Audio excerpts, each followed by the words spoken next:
વલસાડના ઉદવાડા હાઈવે પર બાઇક પર જઈ રહેલા 3 યુવાનોને નડ્યો અકસ્માત. 2ના જીવ ગયા, એકની હાલત ગંભીર. વલસાડ હાઈવે યમરાજ માર્ગ તરીકે પુરાવાર થવા પામી રહ્યો છે, જેના પર સતત અકસ્માતના બનાવો બની રહ્યા છે અને ખાસ કરીને યુવાનો આ અકસ્માતનો ભોગ બની રહ્યા છે. ત્યારે વલસાડ નજીક આવેલા ઉદવાડા રેટલાવ બ્રિજ ઉતરતા યુનિકોર્ન બાઇકને અજાણ્યા વાહન ચાલકે અડફેટે લેતા 3 મિત્રો પૈકી 2 યુવાનનું મોત નીપજ્યું હતું, જ્યારે એક યુવાનને ઈજા પહોંચતા હોસ્પિટલમાં ખસેડાયા હતા. બાઇક સવારે યુવાનોના અકસ્માતની ઘટના હાઈવેના એક એન્જિનિયરિંગ ઓફિસના સીસીટીવી કેમેરામાં કેદ થઈ હતી.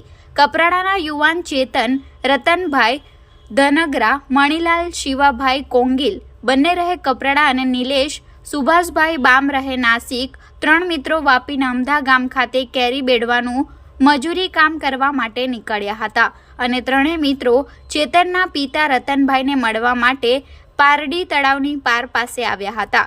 જે બાદ તેઓ યુનિકોર્ન બાઇક નંબર GJ15DQ 4875 લઈ વાપી નામધા ખાતે નીકળ્યા હતા.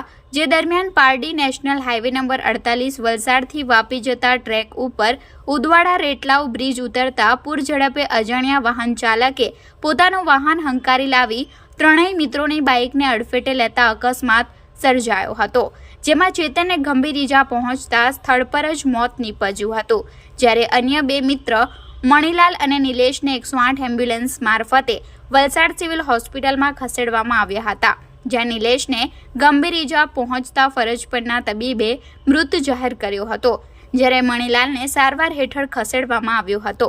સમગ્ર ઘટના અંગે પારડી પોલીસ મથકે મૃતક ચેતનના પિતા રતનભાઈ રાજ્યાભાઈ ધનગરા અજાણ્યા વાહન ચાલક વિરુદ્ધ ફરિયાદ નોંધાવી હતી. અકસ્માતને પગલે બંને યુવાનોના મોત નીપજતા પરિવારમાં શોકનો માહોલ છવાઈ ગયો હતો. બાઇક સવાર યુવાનોના અકસ્માતની ઘટના હાઈવેના એક એન્જિનિયરિંગ ઓફિસના સીસીટીવી કેમેરામાં કેદ થઈ હતી. પોલીસે લાશને પીએમ અર્થે ખસેડી વધુ તપાસ હાથ ધરી હતી. ત્યારે આ અકસ્માતમાં બ્રિજ ઉતરતા રિફ્લેક્ટર કે લાઇટ ન મૂકતા હાઈવેની બેદરકારી હોવાનું સ્થાનિક અગ્રણીએ જણાવ્યું હતું.